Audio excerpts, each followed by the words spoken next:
반갑습니다.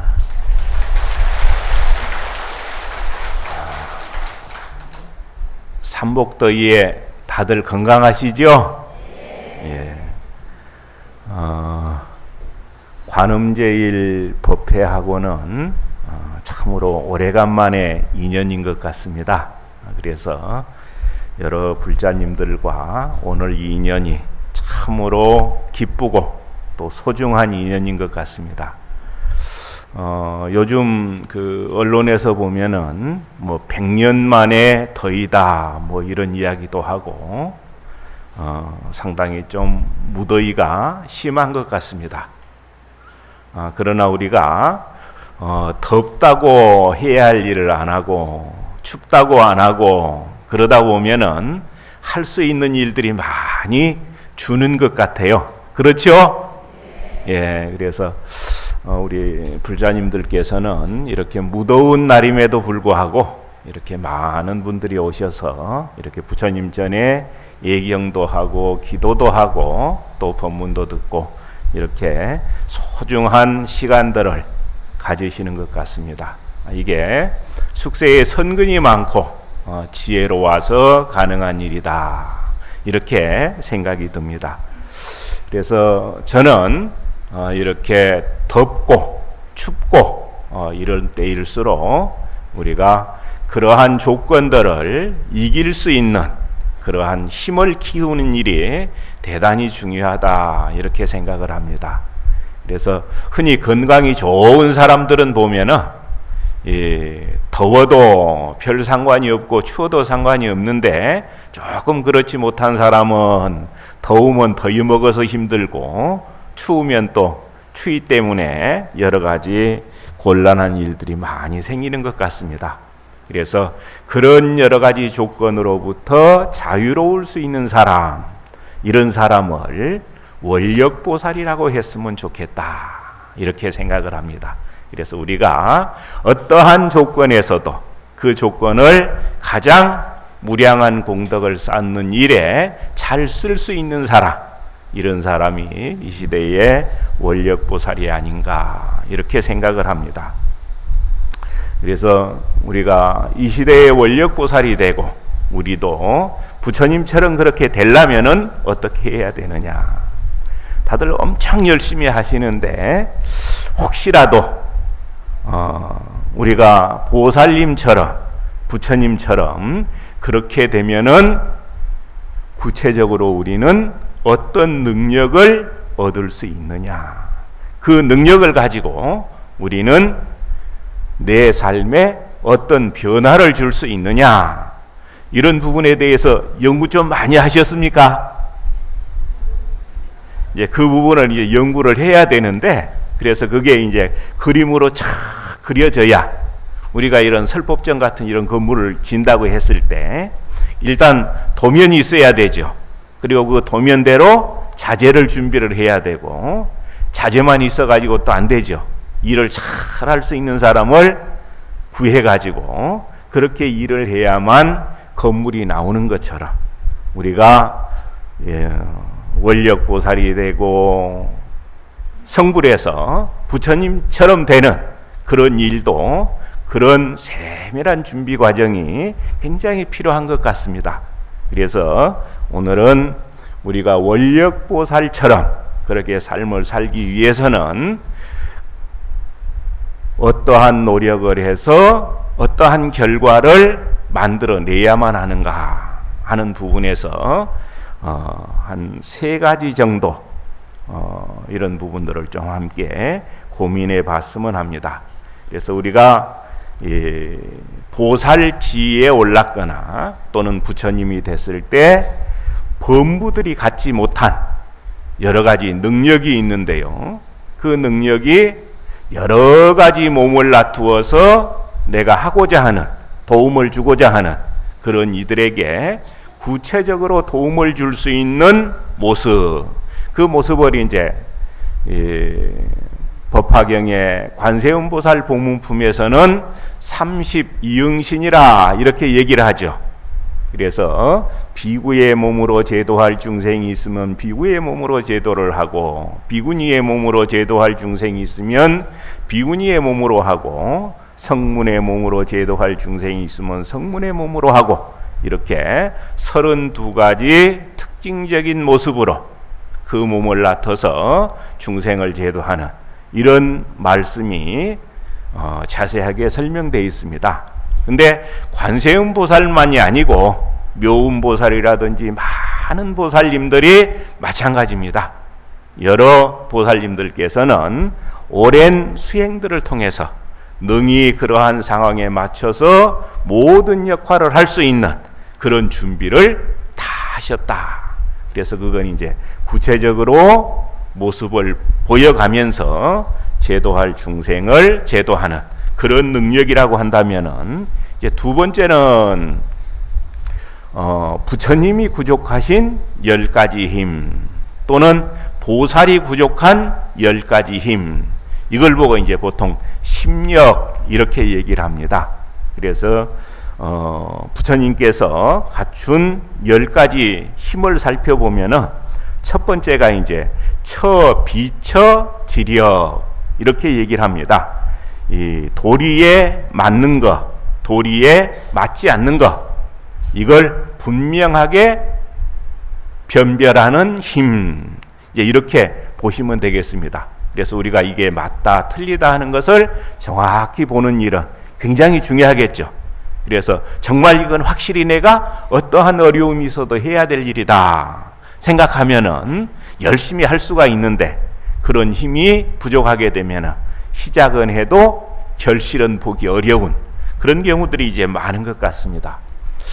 그래서 이제 이 부분 보게 되면은 이 법원주림이라고 하는 그 책에 보면은 서기 222년도에 있었던 재미있는 일이 하나 이제 기록이 되어 있습니다. 중국 불교에 보면은 이제 인도에서 5 스님들이 오셔가지고 3, 4, 2증을 갖춰서 구족계 수계를 한 게 서기 199년입니다. 네, 그렇게 해서 이제 비구 스님을 배출을 했는데, 원래는 인도에서는 10분의 스님들이 증명을 해야 구족계 수계가 성취가 되거든요. 근데 이제 율장에 보면은 피혁건도라고 하는 부분에 보면은 변방은 비구 스님들이 많지 않은 곳은 5명만 갖춰서 해도 수계가 이루어진다. 이렇게 이제 그 부처님께서 제도를 만드신 것을 이제 수방비니 이렇게 얘기를 합니다. 근데 이제 그 방법으로 중국에서는 처음 이제 구족계 수계를 할 때 5명이 수계를 했습니다. 그리고 나서 한 20년 정도가 지났는데요. 그때가 이제 위나라 문제 연호를 이제 황초라고 연호를 썼는데, 황초 3년에 황제가 이제 황실에서 무차법회를 엽니다. 그래서 많은 스님들을 초청을 해가지고 무차법회를 하면서 그 수계에 대해서 궁금했던가 봐요. 그래서 우리 중국에서는 한 20여 년 전에 5명의 스님으로 구족계 수계를 했는데, 그 수계가 여법하게 이루어졌다는 것을 어떻게 증명할 수 있느냐, 이렇게 질문을 합니다. 근데 거기에 대해서 대답하는 사람이 한 명도 없습니다. 그래서 이제 그 무차대에 참석했던 스님 가운데 한 사람이, 그럼 내가 인도에 가가지고 그런 부분에 대해서 한번 알아봐야 되겠다. 그래서 뜻을 같이 하는 사람 18명이 천축으로 이렇게 구법 여행을 떠납니다. 그래서 이제 인도에 가서 아라한과를 증득한 스님 한 분을 뵙고, 거기서 이제 그 부분에 대해서 물어보니까 나는 소성인이라 그 부분까지는 알 수가 없습니다. 그렇기 때문에 제가 도솔촌 내원궁에 미륵 보살님께 가서 그 사실을 물어보고 한번 답변을 달라고 하겠습니다. 그러니 스님은 이제 도솔촌까지는 갈 수가 없으니까 여기 계시고 제가 갔다 와서 그 결과를 말씀드리겠습니다. 이렇게 하고 이제 고요히 선정에 들어가서 그 선정역으로 도솔천으로 이렇게 갑니다. 그래서 도솔천에 가서 미륵보살님을 친견을 하고 그 스님한테 들었던 얘기를 그대로 전달을 합니다. 그래서 지금 중국에는 5명의 계사 스님을 의지해서 구족계를 받았는데 그 구족계가 성립이 됐습니까? 안 됐습니까? 하고 물으니까 미륵보살님께서 금으로 만든 꽃 하나를 이렇게 허공에 만듭니다. 그래서 그 허공의 꽃을 가지고 만약에 그 수계가 원만히 이루어졌다면은 그 꽃이 그대의 손바닥에 앉을 것이고, 이루어지지 않았다면은 그 꽃이 손바닥으로 가지 않을 것이다. 근데 그러게 하고 조금 있으니까 그 아라한의 손 위에 금으로 만든 꽃이 착 한자 위에 떠서 이렇게 있습니다. 그래서 그대가 다시 중국으로 가가지고 천축으로 가서 그 스님들에게 역시 내가 했던 것처럼 이 꽃을 가지고 그렇게 증언을 보여주게 되면은 5명으로서도 수계가 원만히 이루어졌다 하는 것을 증명할 수 있을 것이다. 이제 이 얘기를 듣고 이 천축으로 내려오게 됩니다. 그래서 그 수계가 이루어졌는지를 물으러 갔던 스님한테 미륵보살님이 했던 것처럼 그대로 모습을 보여주고, 그래서 중국에서 이루어진 그 수계는 여법하게 이루어졌다 하는 것을 증명을 합니다. 그래서 그 결과를 가지고 이제 다시 중국으로 돌아오는데 18명 가운데 17명이 중간에 모래밭에서 묻혀 죽거나 풍토병이 걸려서 죽거나 그렇게 해서 다 죽고, 그 비구 스님, 화수 비구라고 하는 비구 스님 1명만이 중국으로 돌아오게 됩니다. 근데 중국으로 돌아오기 한 달 전에 황실에서 허공에 이렇게 꽃이 하나 딱 피어 있습니다. 그 모습을 황제가 보고 이 꽃이 어떤 변계로서 핀 것이냐 이렇게 물어보니까 태사라는 벼슬을 하는 사람이 서역에서 불법이 중국으로 전해지는 증언입니다. 이제 이렇게 해서 한 달 정도 시간이 지나서 화수비구가 중국으로 건너왔는데 돌아왔는데 중국에 돌아오자마자 그 꽃은 이렇게 없어져 버렸다. 이제 이런 기록이 법원주림이라고 하는데 기록이 돼 있고요. 또 그걸 사분율장을 잘 보기 위해서 사전이 있는데 그걸 명의표석이라고 합니다. 그 명의표석에 보면은 그런 내용들이 있습니다. 그래서 만약에 우리가 이런 자료들을 참고로 해가지고 확실히 된다 하는 그러한 확신이 있고 신념이 있을 때 그 계를 지키는 힘하고, 글쎄 그게 될까? 이렇게 생각하고 하는 것하고는 많이 다르겠죠. 그래서 우리가 비록 우리가 부처님 지위에 오르지 못하고 보살의 지위에 오르지 못했다고 하더라도 옳은 분들이 이렇게 잘 고구정령하게 정리해 놓은 이런 내용들을 참고로 할 필요가 있습니다. 그래서 이제 심력 가운데 첫 번째가 처비처지력이고 두 번째가 업이숙지력 이렇게 얘기를 하는데, 이것은 하나하나의 업의 인연과 그 과보의 관계를 여실하게 알 수 있는 힘. 그래서 이런 부분 보면 경전 보면은 누가 와서 궁금해서 얘기하면은 부처님이 시원하게 다 얘기해 주시죠. 바로 이 능력이 있어서 그렇다. 우리 불자님들도 이런 능력 좀 생겼으면 좋겠죠. 답답할 때 가슴 두드리지 말고 그냥 시원하게 이렇게 내 일도 알고 다른 사람의 일도 알고 하게 되면 참 좋겠다 하는 생각을 합니다. 그리고 세 번째는 정려해탈 등지지력 이렇게 얘기를 하는데요. 이 부분은 이제 사선이라든지 팔해탈이라든지 삼삼매라든지 팔등지라든지 이런 여러 가지 선정들이 있는데요. 이 선정들을 다 아는 힘, 이걸 이제 이 정려해탈 등지, 등지지력 이렇게 얘기를 합니다. 그리고 네 번째가 근상하지력, 중생의 근기에 상하, 우열이 어떻게 된다 하는 것들을 정확히 아는 능력. 그래서 우리가 누구한테 뭘 가르치고 싶은데 실컷 설명을 했는데 그런데요 하는 경우들이 많죠. 이게 중생의 근기를 잘 알지 못해서 그런다. 그래서 그 근기를 정확히 알고 능력을 정확히 알게 되면 시행착오 안 하고 잘 우리가 무언가를 마무리할 수가 있습니다. 그래서 우리 가족 간에 또 우리 친척 간에 이웃 간에 여러 가지 살다 보면은 많은 일들이 있죠. 근데 그런 여러 가지 일들을 잘 풀어나가고 회양을 잘하고 하려면은 이런 능력들이 정말 필요합니다.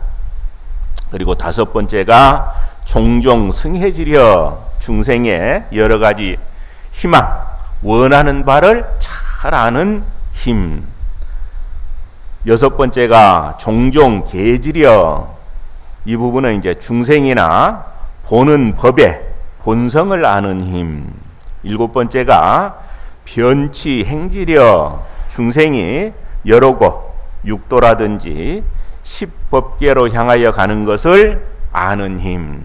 이 사람은 무슨 업을 지어서 그 업으로 어디에 태어날 것이다 하는 것들을 정확히 아는 힘이고, 여덟 번째가 숙주 수염지려, 자타의 과거세의 일을 생각나게 하는 힘.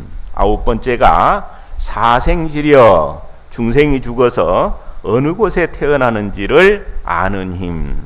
그리고 열 번째가 누진지력인데 번뇌를 끊는 경지와 그곳에 도달하기 위한 수단을 여실하게 아는 힘. 이래서 이런 내용들이 성불을 했을 때 부처님께서 갖추시는 그런 지혜의 힘이다. 우리가 좀 다들 갖췄으면 좋겠죠. 예, 우리가 발언을 할 때 막연하게 하는 게 아니고 구체적으로 저는 어떠한 결과를 꼭 성취하고 싶습니다. 그 결과를 성취하기 위해서 저는 어떻게 노력하겠습니다. 이렇게 얘기를 할 때 그 말의 신뢰도가 높아지고 또 무언가를 만들어낼 수 있지, 저는 그냥 다 하고 싶습니다, 이래서는 좀 곤란하겠죠.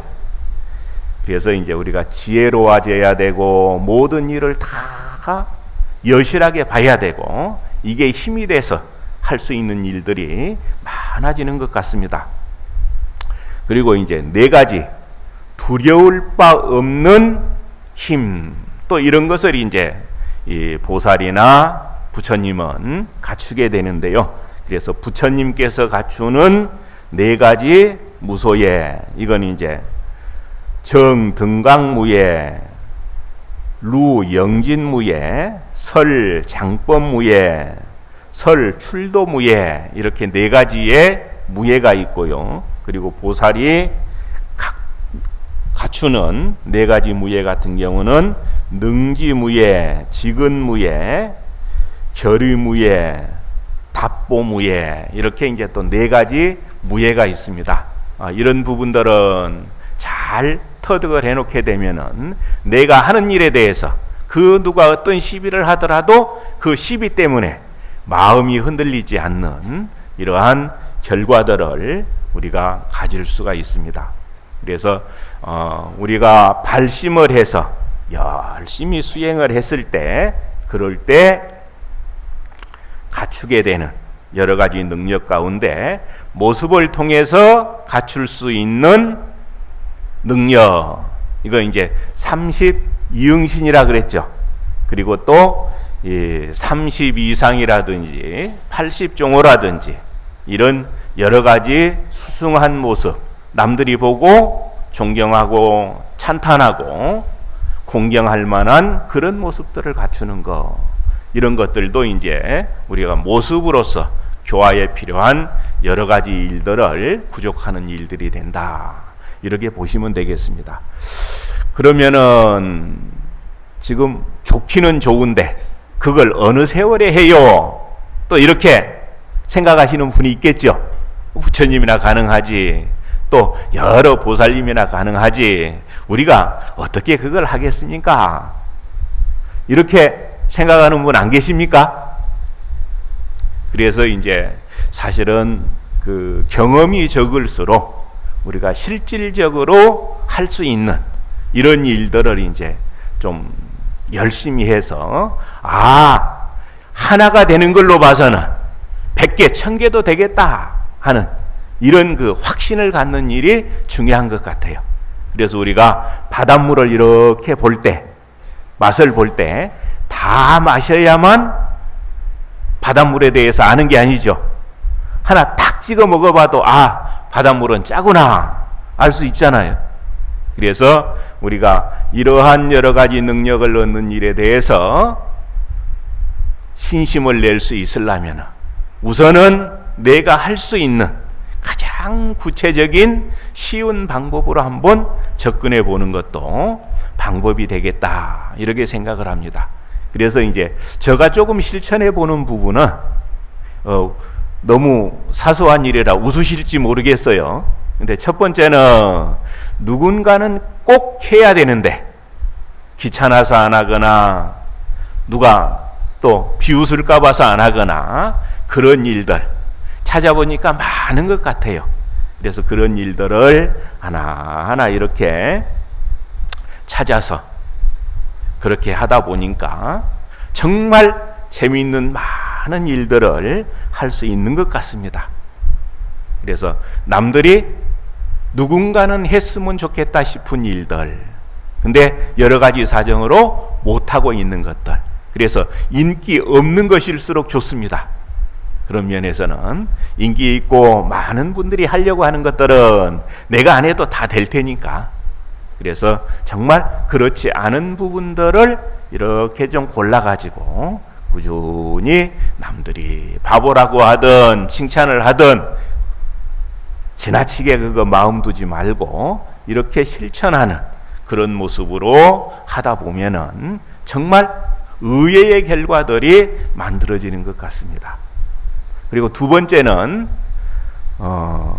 적어도 우리 선배 불자님들이, 선배 스님들이 남겨주신 것보다는 후배들에게 조금 더 좋은 조건들을 남겨줘야 되겠다. 이 마음이 또 더해지면 참 좋을 것 같아요. 이 염천에 앞서 통도사에 이렇게 열심히 다니시면서 정진하셨던 많은 분들이 이렇게 설법전이라고 하는 큰 건물을 이렇게 지어 놓으니까 얼마나 시원하고 좋습니까? 이런 건물들을 내가 곳곳에 지어내고 또 많은 스님들이 정률론 3장을 정밀롭게 연구를 하고 또 참선을 열심히 해서 구체적으로 체득한 여러 가지 결과들을 많은 사람들에게 잘 전해주고, 또 그래서 많은 범부불자들이 보살불자가 되고 성불하고 하는 그런 일들을 우리가 만들어내야 되겠다, 이런 마음을 가지고 앞서 정진했던, 앞서 무언가 결과를 만들었던 그런 분들에 비해서 조금이라도 더 만들어서 내가 한번 후배들에게 전해줘야 되겠다, 이런 마음만 있다면은 그 공동체는 나날이 발전할 거라고 생각을 합니다. 그런 마음으로 사는 분들은 다 이 시대의 원력보살이라고 생각을 합니다. 그래서 대부분 이러이러한 좋은 일이 있습니다 하고 말씀을 드리면은 선뜻 마음을 못 내는 경우들이 많은 것 같아요. 근데 그렇기 때문에 쉬운 것 선택해서 하는 것, 이게 굉장히 중요하고요. 그리고 가능하면은 나는 어떠한 조건 때문에 못한다, 이런 얘기보다는 그래도 한번 해보자, 이런 마음이면 좋을 것 같아요. 그래서 오늘 이 관음제일이고 해서 관세음보살님을 열심히 염하고 그 인연으로 가피를 입은 영음담 하나를 말씀을 드리고 오늘 저 본문을 마칠까 합니다. 그 영음록 가운데 보면은 기할 기자, 이야기 담자를 써서 기담이라고 하는 그러한 그 영음담이 있습니다. 그게 중국 당나라 때 있었던 일이라고 하는데요. 한 마을에 한 부녀가 가족을 이루고 살았는데 그 어머니는 이제 일찍 돌아가시고 그 딸이 이제 어려운 살림이지만은 살림을 꾸려 나가고 그 아버지는 품팔이를 해서 그걸로 이제 근근히 살아나가는데 그러나 큰 걱정 없이 살았던 모양입니다. 근데 어느 날 그 아버지가 병이 났는데 그래서 없는 살림에 이제 약될 만한 것들을 구해서 이렇게 계속 쓰는데도 병에 차도가 없습니다. 그래서 이제 돈 될 만한 거 다 갖다 팔아서 이제 약을 쓰고 그래도 병에 차도가 없는데 마침 그때가 이제 그 마을에서 평생 한 번 정도 남해에 있는 보타락가산에 가서 관음 기도를 하기 위해서 몇십 년을 개를 모아가지고 그걸 가지고 이제 기도를 하러 가는데 그 시점이 됐던 모양입니다. 그래서 요즘도 이제 그 중국의 남해 락가산을 가면은 특히나 그 복건성 쪽에 분들하고 광동성 쪽에 있는 분들이 신심이 제일 좋습니다. 근데 그분들은 이제 그 보타락가산 순례를 하면서 자기 집에 모시고 있는 관세음보살상을 이렇게 가슴에 안고 마을에서 마을 사람들이 다 이렇게 단체로 오는데요. 마을 이름을 새긴 깃발을 들고 이렇게 이제 순례하는 모습들을 볼 수가 있습니다. 그래서 옛날에도 그랬던 것 같아요. 그래서 그 마을에서 이제 며칠 후면은 보타락가산으로 기도를 가는데 그러면은 수십 년 만에 한 번 있는 일이니까 얼마나 경사스러운 일입니까? 그래서 이제 사람들이 모이면은 이제 며칠 남았다, 며칠 남았다. 이렇게 이제 주 화제가 그 얘기가 됩니다. 그래서 그 아버지가 병이 있는 딸한테도 이제 며칠 남았는데 니는 갈 수 있냐? 이렇게 묻는데 이미 병을 치료하기 위해서 약값으로 다 써버려가지고 갈 수가 없는데 그렇다고 못 간다고 얘기하기도 어렵고 해가지고 예, 먼저 가시면은 뒤따라 가겠습니다. 이제 이렇게 얘기는 하고 마는데 그래도 꼭 가서 기도를 했으면은 자기 아버지의 병이 나을 것 같습니다.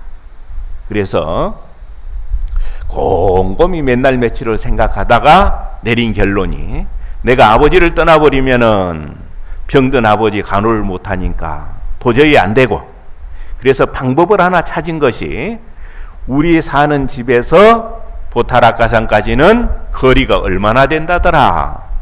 뭐 이제 뭐 3천리가 될 수도 있고 5천리가 될 수도 있고 그러겠죠. 그래서 그 거리를 그러면은 낮에는 먹고 살아야 되니까 품팔이를 하고 저녁이 되면은 집에서 장독대에 정화수를 또 올려놓고 그 거리만큼을 집에서 이렇게 연부를 하면서 돌면 될 거 아니냐. 그런 생각이 탁 떠오른단 말이에요. 어떻게 좋은 생각이죠? 예. 궁하면 통한다고 어쨌든 그 생각을 탁 떠오르고 나서 그때부터 이제 저녁마다 밤이 새도록 마당을 돕니다. 그렇게 해서 열심히 이제 돌고 나니까 이 정도면 이제 보타락가산의 거리하고 같은 거리를 내가 마당을 돌았다. 이런 계산이 나온단 말이에요. 그래서 그날부터는 이제 마당을 돌지 않고 정화소를 떠올려놓은 장독대 위에서 제발 저희 아버님 병 낫도록 관세음보살님 가피 주십시오 하고 이렇게 기도를 합니다. 근데 보타라카산에서는 그때 무슨 일이 있었냐면은 1년에 한 번씩 나라가 편안하기를 발언을 하고 기도를 했다고 합니다. 근데 이제 기도를 황실에서 비용을 대 가지고 기도를 하고 하게 되면은 나라에서 제일 덕 높은 스님을 기도법사로 모시고 황제가 직접 참여하기도 하고 이렇게 해서 이제 기도를 하는데, 이제 그러다 보니까 기도 준비를 온갖 정성을 다해서 열심히 합니다. 그래 기도 준비를 다 해놓고 이제 내일부터는 이 황실에서 와서 기도를 하기 때문에 한 번 더 점검을 해야 되겠다 싶어가지고 도량을 한번 둘러보는데 아무도 못 들어가게 군인들이 막고 있는데 법당 근처를 웬 처녀가 안에서 기도를 하고 있습니다. 문을 열고 보면 없고 문을 다시 닫고 보면은 저녁이면 기도를 하고 있고, 이거 도무지 알 수 없는 일이죠. 그래서 기담입니다. 기이한 이야기. 그래서 이제 이 기도 준비한 사람들이 우리가 정성스럽게 준비를 안 해서 이런 사단이 생긴 모양이다 하면서 방법을 찾느라고 이제 쉬쉬하고 있는데, 근데 너무 기이한 일이라 바깥으로 소문이 나가가지고 기도를 하러 왔다가 이제 대기하고 있는 사람들이 많이 이렇게 이제 올라와서 그 광경을 보게 됩니다. 근데 그 처녀가 살던 마을의 사람들도 기도를 하러 왔다가 기도를 못하고 대기하고 있는데 마을에 남아있어야 될 처녀가 먼저 와서 기도를 하고 있거든요. 그러니까 그 모습을 보고 야, 니 누구 아니냐? 이렇게 이제 얘기하는 것을 그 법당을 지키는 사람들이 보고 뭔가 실마리가 있을 것 같다. 이렇게 해서 이제 그 사람들을 불러가지고 저 여인을 그대들은 어떻게 아는가 하고 물어봅니다. 그러니까 지금 저희 마을에 사는 처녀인데 아버지가 병이 나서 함께 오지는 못했습니다. 근데 참 저희들이 생각해도 기이한 일입니다. 이렇게 얘기를 합니다. 그래서 그 내용을 이제 황실에 보고를 하고 이래서 내일 기도하는 일이 불가능할 것 같습니다. 그래서 황실에서는 다시 한번 그 얘기가 사실인지를 확인을 하고 황제가 내가 다스리는 나라에 이렇게 하늘이 낸 효녀가 있다고 하는 것은 너무도 경사스러운 일이다. 그렇기 때문에 황실에서 병을 치료하는 의사를 보내서 그 병을 치료하게 하고 그 처녀는 황실로 데리고 와라. 이제 이렇게 해서 뒤에 이제 그 황후가 되는 이런 내용이 기록되어 있는 것이 기담이라고 합니다.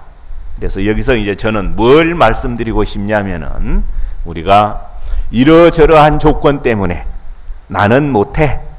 돈이 없어 못하고, 못 배워서 못하고, 건강이 안 좋아서 못하고, 뭐 등등 시간이 없어서 못하고, 못하는 핑계를 대다 보면은 할 수 있는 것은 아무것도 없습니다. 그래서 우리 불자님들 거기에 된다면 조건이 너무 좋죠. 너무 좋습니다. 그래서 우리가 형편이 되고 인연이 되면 직접 한번 그 중국의 보타라카산 같은 경우는 서기 850년경에 이제 그 성기로 이렇게 만들어지게 됩니다.